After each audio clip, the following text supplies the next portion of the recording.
오늘 성경 말씀 요한복음 20장 24절에서 31절입니다. 12제자 중에 하나로서 디두모라 불리는 도마는 예수께서 오셨을 때 함께 있지 아니한지라. 다른 제자들이 그에게 이르되 우리가 주를 보았노라 하니 도마가 이르되 내가 그의 손에 못자국을 보며 내 손가락을 그 못자국에 넣으며 내 손을 그 옆구리에 넣어 보지 않고는 믿지 아니하겠노라 하니라. 여드레를 지나서 제자들이 다시 집 안에 있을 때에 도마도 함께 있고 문들이 닫혔는데 예수께서 오사 가운데 서서 이르시되 너희에게 평강이 있을지어다 하시고 도마에게 이르시되 내 손가락을 이리 내밀어 내 손을 보고 내 손을 내밀어 내 옆구리에 넣어보라. 그리하여 믿음 없는 자가 되지 말고 믿는 자가 되라. 도마가 대답하여 이르되 나의 주님이시오 나의 하나님이시니이다. 예수께서 이르시되 너는 나를 본 거로 믿느냐? 보지 못하고 믿는 자들은 복되도다 하시니라. 예수께서 제자들 앞에서 이 책에 기록되지 아니한 다른 표적도 많이 행하셨으나 오직 이것을 기록함은 너희로 예수께서 하나님의 아들 그리스도이심을 믿게 하려 함이요 또 너희로 믿고 그 이름을 힘입어 생명을 얻게 하려 함이니라. 아멘. 오늘 말씀에서 복음은 부활하신 주님이 도마를 찾아왔다는 겁니다. 만약에 부활하신 주님이 도마를 찾아오지 않았으면요, 도마는 배신자라는 자기 자책감에 평생 자기를 부끄러워하며 고개 들지 못하고 살았을 겁니다.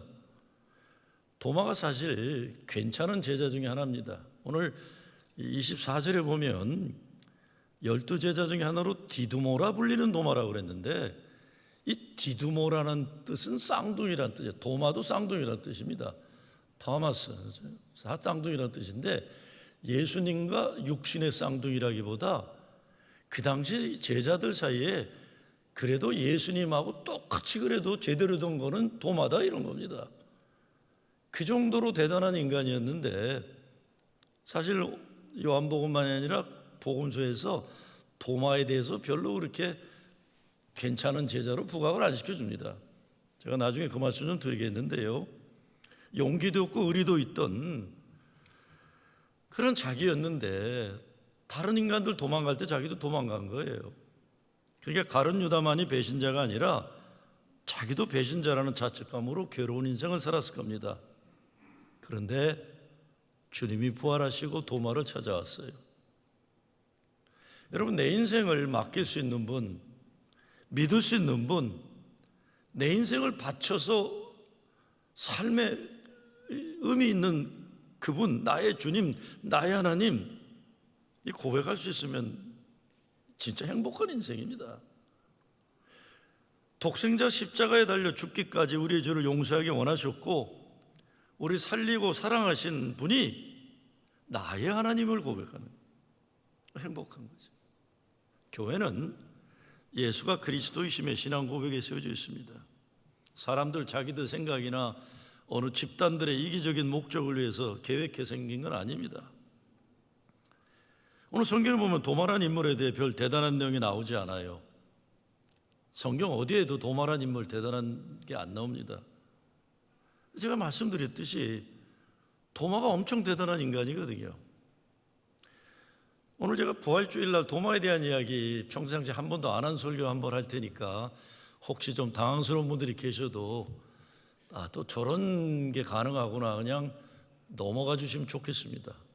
저로서는 중요한 말씀 드리는 거지만 또 교인들 인생 피곤한데 목사가 또 고민하게 만든 얘기했다고 피곤하는 거 제가 원치 않아서 그렇지만 저는 오늘 평상시에 안 하던 설교 말씀 하나 드리고자 해요.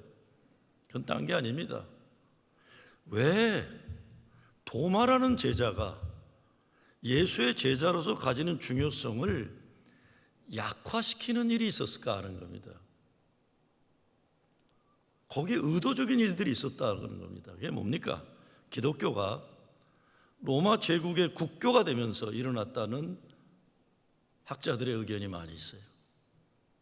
아시는 분들은 잘 아시겠지만 복음서 가운데 마태, 마가, 누가, 요한만 복음서가 아니에요. 도마 복음도 있고 빌립 복음도 있고 마리아 복음도 있어요. 마리아 복음은 남자 제자들이 감당을 못한 거예요. 여러분, 마리아 여자가 사도라는 거 베껴진 거예요. 왜 성경에 들어가지 않았을까? 도마복음이 이런 건 왜 그랬을까요? 로마 제국 황제 칸스탄티누스가 로마 제국을 통일하면서 제일 먼저 4세기 초반에 기독교를 국교화합니다. 기독교가 국교화되면서 전 세계로 확장되는 장점도 있었다 그러지만 기독교가 국교화되면서 예수의 하나님 나라 운동은 약해지기 시작하는 거예요. 밀려나기 시작하는 거예요.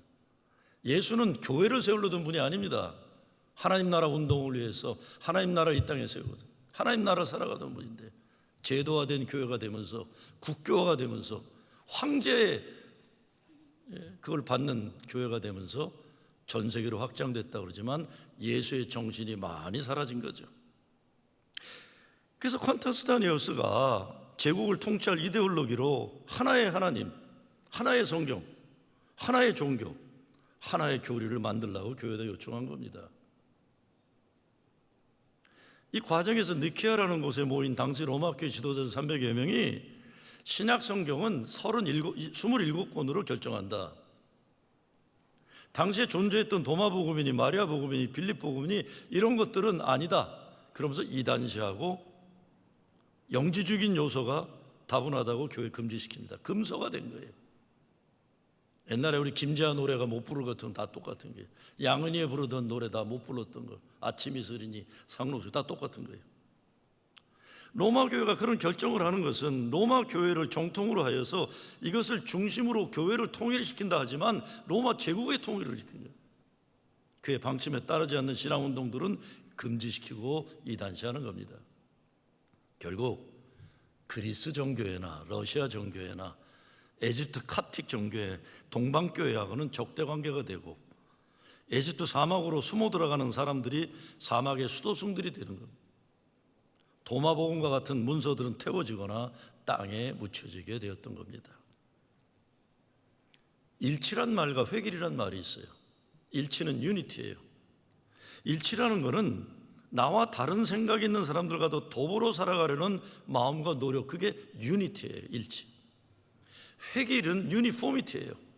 군대 문화예요. 다 똑같아야 돼요. 머리 다 빡빡 깎고 다르면 창리적이고 나와 좀 다르면 안 돼요. 획일은 모두 나와 같이 되어야 한다는 독선적인 마음인데 이때부터 교회는 유니티보다는 획일을 택한 겁니다. 그러다가 거의 1400년, 500년 지난 세월이 흐르고 세계 2차 대전이 끝나는 1945년도 12월에 에집트 나일강 상류 나그 한마디라는 지역 산기슭 동굴에서 항아리가 하나 큰 게 발견되는데 거기에 파피루스 문서들이 이렇게 있는 거예요. 그를 발견한 아이들이 부모 농부들한테 갖다 주니까 불쏘시개를 좀 쓰다. 그래도 아무래도 이상해요. 너무나 불쏘시개 쓰기는 아깝다 보니까 중고품에다 남기다 보면서 이게 알려지기 시작해서 그래도 비로소 제가 신학대학원 시작한 1979년도에 프린스턴에 있는 신학 교수로부터 영지주의적 복음서란 책 하나가 발견됩니다. 이게 중요한 문서인데도 기성교회들은 다 쉬쉬하고 있었던 거예요. 저도 한 번도 도마복음으로 설교해 본 적이 없어요. 제가 아무리 강한 목사라도 아이고 이거 시비 걸리면 또 인생 피곤하니까 해본 적은 없어요. 이런 문서가 발견됐다고 하지만 로마 교회와 종교개혁을 했다고 하지만 이 점에 있어서는 종교개혁하는 그룹도 전혀 차이점이 없어요. 정통이라는 걸 지키기 위해서 영지주의라는 불명예스러운 이름을 붙여진 것들은 세상에 공개적으로 드러나지 못하는 겁니다. 오늘 우리가 읽은 요한복음은요, 이제 이거 우리가 잘 들어야 됩니다. 요한복음은 다른 복음서보다 특별하게 영지주의와 싸웠던 복음서예요. 이단과 영지주의란 이단과. 왜냐? 요한복음의 시작에 보면 말씀이 육신이 되었고 육신이 된 게 굉장히 중요해요. 예수님의 인성을 중요하게 여기고 예수님은 인간이면서 하나님이라는 것을 동시에 중요하게 여기는 게 요한복음입니다. 근데 요한복음에서는 그래서 오늘 본문에도 그러지만 예수님이 못에 찔린 손자국과 칼에 찔린 옆구리를 그대로 가지고 오시는 거예요. 왜? 예수님은 진짜로 육신의 고통을 당하시고 십자가 고난 가운데 죽으셨다는 걸 얘기하는 겁니다. 그 당시 영지주의 가운데 가장 못된 영지주의가 도세티즘이라고 있었어요. 도세티즘이란 건 뭐냐면 예수는 영적인 분이기 때문에 십자가 달려 죽으셨지만 죽은 척한 거다, 고난당한 것처럼 보인 것뿐이다. 예수님은 영적인 분. 이게 영적 하는 사람들이 굉장히 조심해야 됩니다. 영적은 뭐 육신이 다 오줌 싸고 똥 싸는 인간들이 뭘 갑자기 영적이라, 그게 아니라는 거예요. 요한복음은 아니라는 겁니다. 그래서 요한복음에서는 예수님이 못 자고 그대로 가지고 나타나신 거예요. 그렇게 치열하게 도세티즘하고 영지에서 싸우다 보니까 도마복음 같은 거에는요, 예수님의 탄생이나 부활이나 기적 사건 이런 게 안 나와요. 도마복음에서는 예수님이 지혜의 말씀을 가르치고, 어느 정도로 가르치냐면 예수님이 중요한 말씀을 가르칠 땐 도마만 따로 데려가요. 그러니까 제자들이 궁금해서 물어봐요. 야, 예수님이 너한테 뭘 가르치셨냐? 도마가 이렇게 답합니다. 너희들은 알려줘도 못 알아들어. 무슨 말인지 알겠어요? 그러니까 제자들이 도마를 사실은 좋아하지 않은 거예요. 근데 영지주의와 싸움에서 가장 중요한 것은 예수님은 인간의 몸으로 고통당하고 인간의 육신의 아픔과 죄악을 그대로 담아내시고 지옥까지 내려갔다 부활하셨다는 복음을 제시하는데, 그분이 우리 아픔, 고통, 죽음을 온몸으로 담아냈다는 걸 강조합니다. 그러니까 영지주의는 이게 잘못된 거예요. 저는 요한복음에서 도마에 대해 뭔가 문제 있는 것처럼 부각시키는 것도 사실 영지주의가 얼마나 무섭게 교회를 망가뜨리는 걸 염두에 두었기 때문이라고 생각합니다. 그러나 도마복음은요, 영지주의적인 문서가 아닙니다. 영지주의는 예수님의 인성을 부인하는 거죠. 도마복음에서는 예수님의 인성을 부인하는 적이 없어요. 지혜의 가르침을 주시는 거예요. 도마복음의 중요성은 깨우침이에요. 삶과 죽음의 문제를 깨달아서 세상 헛된 것 중 종로로 타는 것이 아니라 복음으로 해방된 자유된 존재로 살아가는 거예요. 초대교회에서 영지주의 이단과 싸우던 문제가 깨달음을 중요하게 여기는 도마복음까지도 그런 위험을 가졌다고 니케아 공회에서 결정함으로 인해 어떤 의미에서요, 예수를 잘 믿는 데 필요한 중요한 한 가지가 교회로부터 감추어졌다고 해도 우리가 과언은 아니라고 봅니다. 이게 같이 있었어야 됐다고 봐야죠. 도마복음과 함께 발견한 빌립복음에 이런 내용이 있습니다. 하느님의 농사에도 이와 같이 네 가지 요소가 필요하다. 믿음, 소망, 사랑, 깨달음입니다. 믿음은 우리가 뿌리 내리는 땅이다. 소망은 우리에게 영양분을 주는 물이다. 사랑은 우리가 자라나게 하는 바람이다. 깨달음은 우리를 여물게 하는 빛이다. 그랬어요. 이 도마복음이 없다는 것이 얼마나 우리에게는 아쉬운지 몰라요. 지금 우리들이 교회에서 깨달음의 중요성을 회복해야 한다는 거 다른 것 아닙니다. 전 요즘 특별히 그런 생각이 많이 들어요. 야, 깨달음을 너무 소홀히 했구나, 교회가. 더 이상 무지하고 무식한 인간들이 믿음 좋은 것처럼 난리치는 거 그만둬야 돼요, 교회가요. 이 무식하고 무지한 인간들이 재설치되는 게 교회예요. 꼭 우리 교회를 얘기하는 게 아니라 교회 전반적으로 그렇습니다. 그래도 되는 줄 알아요. 역사 의식도 없고 뭐가 뭔지도 모르면서 그냥 강하게 뭐 교리적인 얘기하면 자기가 뭐 굉장한 거로 생각하는 게 이게 교회에서나 가능해요. 딴 데 가면 미쳤나 그러는데 이 교회 오면 그런 사람들이 또 가오잡고 그래요. 저는요, 이 시대 교회에 가장 큰 문제가 있다면 배움과 깨달음을 마치 믿음이 없는 것처럼 만들어버린 이 무식하고 무지한 기독교의 만행이라는 생각을 요즘 특별히 많이 합니다. 오늘날 교회 문제를 들여다보면요, 로마 제국이 기독교를 국교로 하면서 제국의 지배 이데올로기로 만들어 동방 기독교는 물론 타 종교를 파괴하는 일을 정당화했던 못나고 못된 역사가 오늘날도 반복되고 있다는 겁니다. 로마 교회가 정한 그것만 진리고 다른 것은 이단으로 규정하는 것이나 제도화된 교회 유지를 위해 이에 반하는 생각은 불허하거나 파괴해버리니 그것이에요. 무엇보다 저와 같은 여러분들은 서양 사람이 아닙니다. 우리 대부분은 한반도에서 태어났어요. 그리고 자랐어요. 한반도에서 태어나지 않았어도 일본 제국주의에 투쟁하느라고 만주벌판에 가서 사는 후예들이 우리 조선족들이고 우리 다 같은 뿌리들이에요. 그렇다면 하나님이 우리를 대한민국이라는 조선 땅에 태어나게 하시고 그곳에서 믿음 생활하게 하셨는데 우리는 이게 웬통 서양 사람들이 만들어 놓은 틀에 갇혀서 신앙생활하고 있다는 거, 이걸 뼈 아프게 반성해야 됩니다. 우리도 모르는 사이에 백인 우월주의, 제국주의적인 식민지 사상이 얼마나 깊이 들어가 있는지 몰라요. 우리 교인들도 모임하면 영어만 하는 사람 나타나면 괜히 가서 웃음 실실하면서 기웃기웃거리고 그래요. 아니, 그 사람이 영어밖에 못해. 여러분은 영어도 좀 한국말도 하잖아요. 근데 왜 영어만 안 가서 비리비리 합니까? 이게 식민지 사상들이에요, 다. 무엇보다 성경의 예수님은요, 서양 사람이 절대 아닙니다. 예수님은 유럽 사람이 아닙니다.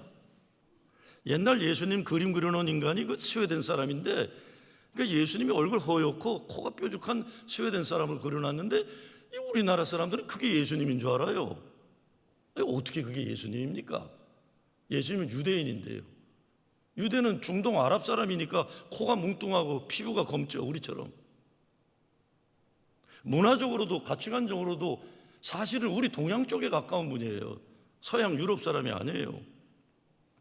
근데 로마 제국의 국교가 되면서부터는 예수를 유럽 사람으로 만들고 성경을 유럽화 시켰다는 걸 우리가 정신 차리고 봐야 됩니다. 이거 뺏어와야 돼요, 다시 우리 거로. 조선 사람의 시각으로 봐야 돼요. 우리가 동양인의 시각으로 다시 봐야 돼요. 도마복음은 동양적인 가르침입니다. 그게 서양적 가르침에서는 불쾌해요. 예수님의 가르침은 많은 경우 우리 같은 강대국에게 억눌림 당하고 인종차별 당하고 힘이 없어 무시당하고 소외된 민족과 인종의 시각으로 봐야 제대로 볼 수 있습니다. 예수님은 역사적 예수가 그런 분이셨기 때문에 그래요. 이 시대 교회가 뭔가 이상하고 뭔가 제대로 되지 않는 이유가 뭘까? 전 정말 요즘에 고민하면서 보니까 여기에 문제가 있다는 생각이 들어요. 지금의 기독교도 1600년 전 로마 제국이 만들어 놓은 틀 안에서 뱅뱅 돌고 있는 거예요. 개신교라고 해도 차이가 없어요. 그러니 교회라는 집단이 서방 제국의 식민지 근성을 다분히 가지고 있어요. 자, 우리 한국 얘기 좀 해보죠. 왜? 한국교회나 이민교회가 똑같기 때문에 말씀드립니다. 특별히 한국 기독교 역사의 가장 큰 문제는요, 교회라는 집단이 6.25 전쟁 이후에 계속해서 미국 군종의 앞잡이 역할을 계속해 왔다는 면을 우리가 봐야 됩니다. 일본이 망하고 조선 땅에 미국 군종이 들어오잖아요. 그러면 어떻게 돼요? 조선 사람을 축하해주고 장하다고 해줘야 되는데, 이 미국이 만든 문서에 보면요, 조선은 패전국이라고 써 있어요. 미국 군종이 들어오면서 패전국의 국민들로 대접하라. 그러니까 만주벌판에서 독립운동한 지도자들은 감옥으로 들어가는 거예요. 미국에서 영어 공부 좀 한 사람들은 중심으로 대한민국 정부가 구성이 되고, 그러면서 일제시대 순사 앞잡이 하거나 일본 장교들 만드는 만주 군관학교 출신들이 되고 경찰과 군대에 포진을 하게 되면서 기독교라는 집단 자체가 친일파들과 친미주의자들의 권력화의 중심지가 됐다는 것, 우리가 인정해야 됩니다. 반성해야 되고. 그걸 알아야 오늘의 기독교라는 집단이 왜 이 모양 이 꼴이 되었는지 제대로 판단할 수 있을 거예요. 미국 군정이 들어오면서 미군 항공모함이 제물포 앞바다에 도착했어요. 당시 임시정부, 만주 임시정부 지도자들과 독립운동 지도자를 중심으로 건국준비위원회가 구성돼서 전국으로 조직화된 그룹이 기다리고 있는데, 아니 정작 이 항공모함에 올라간 인간들은 미국에서 공부한 사람들이었어요. 특별히 뉴욕 콜롬비아 대학이니 프린스턴 신학견이 그런 것을 공부한 분들이 올라가요. 독립운동한 지도자들은 다 그냥 뭔지 모르고도 그냥 있고, 이분들이 올라가서 제일 먼저 한 게 뭔지 아세요? 영어 잘하니까. 여러분, 빨갱이란 말 자주 쓰시잖아요. 여러분들, 빨갱이란 말이 최초에 대한민국에서 공식화 쓰여진 게 이 항공모함에 올라가서 미국 군정의 장군들에게 얘기를 했던, 미국에서 공부한 분들이 했던 첫 마디, 이게 뭐냐? 저 사람들은 빨갱이다 그런 거예요. 지금 조선 건국을 준비하는 여운형이나 이분들은 저것들은 빨갱이다 그런 거예요. 그랬더니 머리 나쁜 미국 장군들이 뒤로 자빠진 거예요. 빨갱이들이야 저것들이. 그래서 어떻게 됩니까? 그럼 어떻게 해야 되냐? 니들은 우리하고 일해야 된다. 영어 잘하는 우리들하고. 그리고 저 빨갱이들을 저걸 하기 위해서 어떻게 해야 되냐? 경찰은 그래도 경찰 경험이 있는 일본 순사합작위한 것들이 서야 된다. 군대는 어떡하냐? 일본 장교 키우는 만주 군관학교 출신들이 다 들어가는 거예요. 여러분, 이만무숙 장군이 쓰신 거기에 보면 그런 얘기 나와요. 독립운동하던 분인데, 내가 억울하고 분통한 것은 해방이 되어 돌아온 조국에서 독립운동할 때 나를 고문했던 일본 순사들이 해방된 여기에서 나를 고문하고 있다 그랬어요. 그게 우리 민족의 비극의 역사입니다. 제가 이런 말씀 드린 이유는 다른 것 아닙니다. 지금이라도 우리가 정신 차리고 제대로 예수 믿어야 민족의 반역을 하지 않고 민족의 존중받는 교회로 다시 거듭날 수 있어요. 다시 지금이라도 회개해야 민주적인 세상을 만드는 데 쓰임받는 교회로 거듭날 수 있어요. 지금이라도 우리도 회개해야 평화를 위해, 통일을 위해 쓰임받는 교회로 거듭날 수 있습니다. 아니면 역사 걸림돌로 역사 속에서 지탄받는 집단으로 전락할 겁니다. 예수는 역사의 현장에서 태어나고 살고 죽은 분입니다. 그분이 왜 그런 말씀 하셨는지 우리가 생각하면서 믿어야 돼. 그렇지 않으면 진정한 예수를 통한 자유와 구원의 새 삶을 우리는 살지 못하고, 교회란 집단이 로마 제국 황제가 만들어 놓은 틀에서 왔다 갔다 하다가 예수님을 또다시 십자가에 못 박게 하는 짓을 하게 되는 것입니다. 오늘 우리가 정말 교회를 사랑한다면 우리가 개탄해야 할 일이, 교회가 무지몽매하고 고집스러운 사람들이 함부로 말하고 행동해야 되는 집단으로 전락해버린 거, 이거 개탄해야 됩니다. 대화가 불가능한 사람들의 고집불통이 마치 믿음 좋은 것처럼 여겨지고, 이런 어이없는 세상이 됐어요.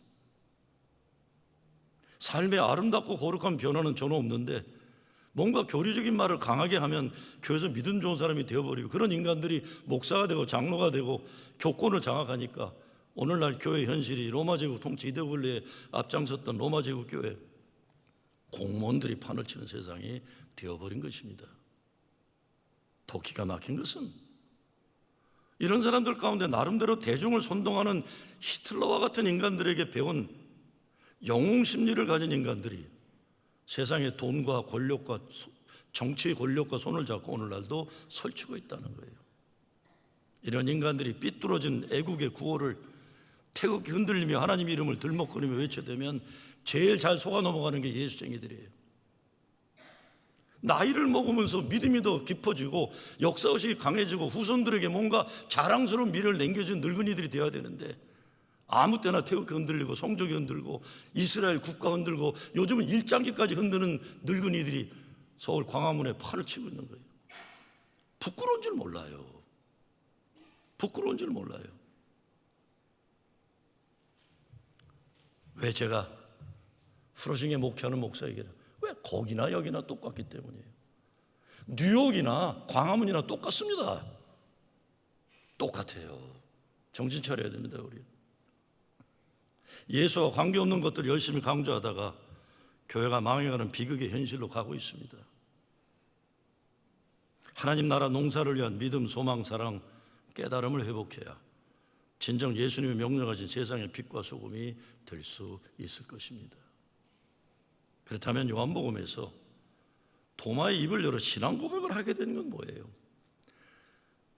저는 사회를 변화시키겠다는 사람들이나 교회를 새롭게 하겠다는 사람들이나 난 여기에서 중요한 가르침을 주고 있다고 보는 게 이겁니다. 선언적으로 살지 말라는 거예요. 고백적으로 살라는 겁니다. 선언은 남들에게 이래야 된다, 교회는 이래야 된다, 세상은 이래야 된다, 윤석열이 내려와라. 전 솔직히 그래요. 이게 선언적인 얘기 좀 그만해라. 남에게 뭐라 그러지 말고 교회가 회개하고 내가 회개하고 내가 어떻게 사는 그런 세상을 만들어야지. 이 진보라는 인간들이 제일 잘하는 게 선언이에요. 우파 바리새인들이 교회 내에서 남들에게 이래라 저라는 거 잘하면 좌파 진보 가룟 유다 같은 열심당한 같은 인간들이 정치적인 메시지 가지고 절대하면서 세상을 이래야 된다. 지는 하나도 안 바뀌면서. 예수님은 고백하라 그런 거예요. 고백. 선언하지 말고 남들에게 이래라 저래라 하지 말고 내가 진짜 주님이 기뻐하신 삶을 살아가면서 주님 기뻐한 세상을 만들어가는 헌신하라. 선언은 남들 들으라고 하는 것이고 고백은 내가 그렇게 살겠노라 말하는 겁니다. 제가 얼마 전에도 뭐 시국에 관한 거라서 저보고도 그래서 나한테 그딴 말 하지 마라 그래서 너희들은 때만 되면 시국 선언하냐 그랬어요. 난 그래서 세상 바뀌는 거 본 적이 없다. 점점점 교회에서는 소수가 돼버리고 교회의 목회는 진짜 소홀히 하면서 자꾸 세상 얘기 선언만 하니까 이게 뭐예요. 목사들 보면 가서 그냥 진보라는 사람들도 가서 데모 한 시간 하고 도와서 또 뭐 설렁탕 먹고 놀고 여행 다니고 이래요. 그게 무슨 진보예요. 난 이런 사이비 진보도 살다 처음 봐요.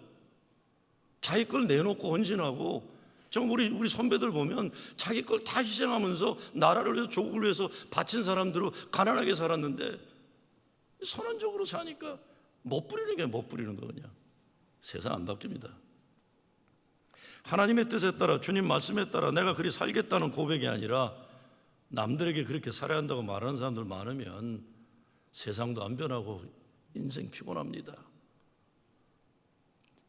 이게 뭐 좌나 우나 피곤한 사람들 얼마나 많아요. 제가 며칠 전에 노던길에 있는 약국에 약을 하나 사러 갔어요. 약을 사고 나오는데 반가운 권사님이 계신데 담배를 피고 계시는데 얼마나 행복하게 피는지 모르겠어요. 나는 아무 생각 안 하고 권사님하고 가려고 그러니까 아차 싶더라고요. 저분이 내가 목사가 자기 담배를 그렇게 행복하게 피는 걸 보면 다음 주부터 교회 안 나올 것 같아갖고 내가 그냥 뒤를 이렇게 돌아봤어요. 여기 권사님 계시면 제가 권사님 담배 피는 게 미워서 제가 도망간 게 아니에요. 권사님 시험 들까 봐 그런 거니까 오해하지 마세요. 예? 알아서 피세요. 제가 뭐 나이 70 넘은 분한테 담배 피라 마라 뭐 청소년다고 그러니까 이제껏 못 끊었으면 끝까지 피세요. 괜찮아요. 제가 챙겨 안 하겠어요. 다만 그래도 손주 생각해서 건강을 좀 오래 사니까 좋은 거니까. 그런데요, 제가 목회하면서 보니까 동네 사람들이 목사를 보는 건 그거예요. 제가 며칠 전에 더워갖고 머리 깎으러 갔는데 거기 이발사한테 제가 물어봤어요. 쉬는 날 뭐하고 노시냐고 그랬더니 목사님 저 쉬는 날 자마이카 카지노 가서 뭐 노름합니다. 그랬더니 근데 제가 이제 머리 깎을 때 보청기를 빼놓고 하기 때문에 정확히 못 알아들어요. 내가 그냥 웃으면서 그러세요 그랬더니 그런가 했지. 남이 뭐 60 가까운 남자가 뭐 자마이카 가서 뭐라거나 말거나 내가 뭘 뭐 우리 교인도 아닌데 뭐라 그러겠어요. 갑자기 이 사람이 언성을 높이면서 도박이 죄입니까? 그러는 거예요. 내가 뭐라 그랬어? 아무 말도 안 했는데. 일주일에 한 번 친구들하고 가서 3시간 놀고 오는 게 죄입니까? 그래요. 저는 새가슴이라서 200불 이상 못합니다. 그래요.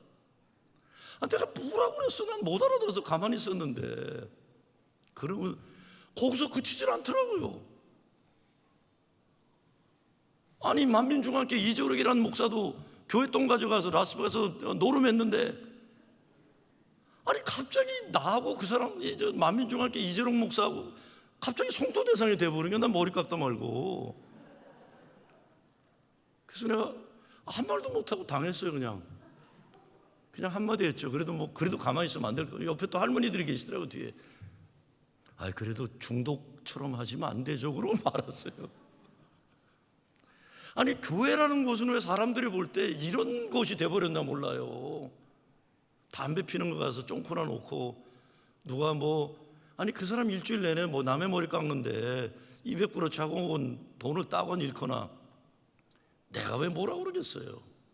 내가 뭐라고 그러겠어요? 근데 우린 교회라는 거는 세상에 렐러번스를 잃어버린 거예요. 이렇게 그러다가 이제는 만민중앙께 이재록하고 후러징질게 김정호하고 동격이 돼가지고 이제 공격당하고 많은 거예요. 지금 뭐 아무 말도 못하고 가위를 그분이 들고 있으니까 내가 어떡합니까? 그래서 예수 믿는 사람들은 신앙 고백하는 사람들입니다. 선언이 앞서면 바리새인데요. 아무리 정의로운 일이고 좋은 일이라고 해도 남들에게 이래라 저래라 말하는 거 조심해야 돼요. 고백해야 돼요. 나는 이렇게 산다. 부끄럽다. 그렇지만 이렇게 잘 살아보겠다. 오늘 예수님은 도마를 찾아오셔서 보지 못하고 믿는 자들은 복되도다 하셨어요. 십자가 구원 그리고 부활의 승리를 믿는 자들은 복되다는 겁니다. 그렇다면 믿지 못하는 건 불행이에요. 사람이 행복하게 살려면 믿고 살아야 하는데 믿고 살기 어려운 인생의 현실이에요. 그래서 의심하는 겁니다. 근데 의심도 좋은 의심이 있고 나쁜 의심이 있어요. 자기를 파괴하고 공동체를 파괴하는 의심이 있는가 하면 자기도 발전하고 공동체도 제대로 되는 의심이 있어요. 성서 해석학 용어로 제가 신학교 때 설교학 배울 때 제일 먼저 배운 개론이 hermeneutical suspicion이란 말이에요. 해석학적 의심이라는 겁니다. 설교를 준비할 때 백인들이 유럽의 시각으로 보는 거 그렇게 보지 말아요. 백인들이 보는 시각이 아니라 흑인들이 보는 시각을 보고 남자 중심의 시각이 아니라 여자 중심의 시각으로 보고 사라와 이스마엘 엄마 이름이 뭔지 갑자기 생각 안 나요. 근데 본초와 첩의 관계에서 백인들이 쓴 그 주석에 보면 그렇게 있어요. 사라는 본초라서 하나님이 크게 축복하시고 이스마엘의 애미는 이게 저주하셔서 사막에서 물 한 모금 마시고 이 말도 안 되는 소리죠. 힘 있는 자들의 중심으로 성경을 보지 말고 힘 없는 사람의 입장에서 봐라. 이게 의심의 해석학이에요. 저는 이거는 중요하다고 봅니다. 그렇게 보는 거. 이런 일이 왜 일어날까 봅니다. 교회도 보면요, 진짜 헌신하고 헌금 열심히 하고 이런 사람들이 존중받는 교회가 돼야 돼요. 그냥 세상에서 무슨 위치나 있거나 이러면 교회 가서 손 하나 까딱 안 하는데도 괜히 쩔쩔매고 동네 무슨 대장이나 되느냐 취급하고 이런 쓸데없는 게 어디 있습니까? 교회라는 데는 교회를 지켜내는 사람들이 교회 주인이 되는 거지. 오늘 말씀을 통해 우리는 의심을 넘어 예수 그리스도 고백에 이르러야 되는 것 중요성을 다시 한번 생각해요. 한국 유행가 가사 가운데 사랑이 장난인가요? 이런 구절이 있어요. 사랑이 장난인가요? 교회 장난 아닙니다. 교회 장난처럼 만들지 마시기 바랍니다. 시시한 사람들 모여가지고 시시한 관심 가지고 후러신께 시시한 역사에 부끄러운 게 만들지 마시기 바랍니다. 그래도 이 교회라도 제대로 좀 주님이 기뻐하시고 이 시대에 살아있는 교회로서 하나님이 볼 때 영광과 기쁨 되는 교회로 남아있게 해줘야 됩니다. 교회 할 일 없는 장난하는 사람들이 설치되면 안 돼요. 세상 전쟁에 혼자 싸울 수 없어서 예수님 믿고 살려고 교회 와요. 성령의 도우심 아니면 감당할 수 없는 삶의 무거운 짐 때문에 예수 믿으러 오는 거예요. 몸을 짓누르는 아픔, 마음을 파고드는 큰 슬픔, 혼자 살 수 없어서 하나님 의지하려고 교회 오는 겁니다. 사는 것도 죽는 것도 하나님 창조의 목적에 쓰임받는 인생 한번 살아보려고 교회 오는데 시시한 인간들 모여갖고 시시한 짓거리나 해대고 여러분 어쩌려고 하십니까? 하나님 앞에 가서 어떻게 하나님의 직책을 담당하시려고. 정말 예수 잘 믿고 싶다는 목마름이 25절 말씀에서 나는 못 믿겠다. 내가 주님의 피 흘리는 손을 받고 이 창에 찔린 옆구리에 물이 흐르는 걸 봤는데 난 못 믿겠다. 도마가 괴로워하는 거예요. 나는 도저히 제정신 가지고는 더 이상 못 살겠다. 그분이 그렇게 돌아가셨는데.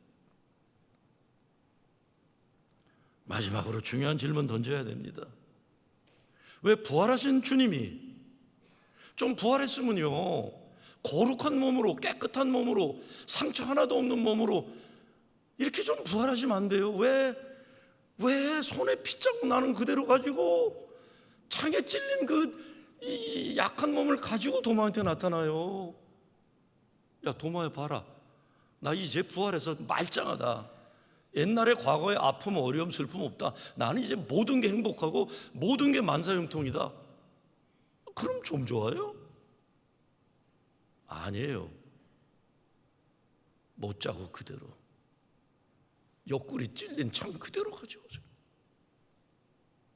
이혜령 교수가 오래전에 교회 밖에서 본 교회란 제목으로 강연한 내용 가운데 이런 내용이 나와요. 도마가 예수 부활의 증거로 요구하는 것이 바로 고난의 흔적이었고, 예수님께서 부활의 증거로 도마에게 보여주셨던 것 또한 고난과 아픔의 상처였다. 교회가 세상에 보여줘야 할 증거가 바로 이것입니다. 진리 때문에 고난당한 흔적, 시대의 아픔에 동참한 상처 자국, 세상을 살리기 위해 스스로 당한 희생의 흔적. 그러나 오늘날 교회는 이러한 흔적과 자국을 보여주지 못하고 있습니다. 교회가 이 세상을 향하여 보여주는 것이라고 하는 집단화된 이기심, 거대한 야망, 그리고 세속화된 성공주의와 출세주의뿐입니다. 이것은 예수 그리스도께서 보이셨던 증거가 결단코 아닙니다. 누구든지 나에게 예수 그리스도께서 인류를 위해 당하셨던 고난의 상처와 아픔의 흔적을 보여줄 수 있는 교회를 소개해 주십시오. 나는 그 교회 교인 되기를 고려해 보겠습니다. 근데 이분이 어떻게 됩니까? 나중에 샌프란시스코 그 당시에 있었던 사랑하는 딸 미나, 누군지 알죠? 옛날 남편이 이혼당하고 장애 있는 아들 혼자 키우면서 암에 걸려서 그 고통스러운 삶을 사는데 이혜령 교수가 딸을 만나러 갔더니 딸이 행복한 거예요. 아프고 어려우면서도.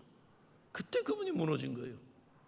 내가 아버지라고 하지만 내 딸의 행복과 기쁨이 하나도 도움이 안 됐는데 내 딸을 사랑해주고 내 딸을 행복하게 만드신 그분이 예수님이라면 나는 예수를 믿겠다. 그러고 세례받은 거예요. 예수 십자가 고난의 흔적이 세상에 목말라 한다는 말 참으로 우리 머리를 숙이게 하는 도전입니다. 사도 바울이 그래서 자기 몸속에 예수 고난의 흔적을 지님은 예수 생명도 함께 담기 위해서라고, 그래서 도마가 예수님 십자가 흔적을 보고서 나의 주님, 나의 하나님 고백한 겁니다. 오늘 성경 말씀에서 옆구리 찔린 손자국, 못자국 그대로 가지고 도마를 찾아오신 부활주님을 생각해 보면서 이 시대 예수 믿는 우리들 해야 하는 일은 그냥 우리들의 못나고 아프고 부끄럽고 슬픈 모습 그대로 가지고 난 절대로 믿지 못하겠다는 도마 같은 그들 앞에 설 뿐이라는 생각을 해봅니다. 행여라도 우리의 몸속에도 주님과 같은 고난의 흔적이 있다면 그거 그대로 보여주면서 도마와 같은 사람을 만날 뿐입니다. 우리가 예수 믿는다고 문제 다 해결되지 않더라고요. 난 할아버지, 아버지 목사, 나도 목사 40년 넘게 해도 남들이 가지는 어려움 다 겪고 살더라고요. 내가 기도한다고 특별히 더 들어주시지도 않으시더라고요. 그분이 알아서 하고 싶은 말만 하세요. 저는 나중에 하나님 만나면 얘기할 거예요. 왜 내가 기도한 건 안 들어주시고 하나님이 원하는 것만 하셨습니까? 난 분명히 얘기하실 거라고 알아요. 미안하다 그러실 거라고 봐요. 우리들의 아파하는 삶과 신앙의 몸부림 그대로 가지고 사는 겁니다. 다른 사람에게 보여줄 수 있는 건 그것뿐이에요. 있는 척, 아는 척, 깨끗한 척, 거룩한 척 그거 하지 마세요. 난 아직도 아프다. 난 아직도 힘들다. 그러나 난 나의 주님, 나의 하나님 예수님 믿고 살아갈 뿐이다. 부활하신 주님 여러분을 찾아오셨습니다. 나의 주님, 나의 하나님 고백을 드리는 여러분 되시길 주의 이름으로 축원합니다. 주님 감사합니다. 도마의 고백, 도마의 믿음으로 다시 거듭나게 하여 주시옵소서. 예수 그리스도 이름으로 기도드리옵나이다.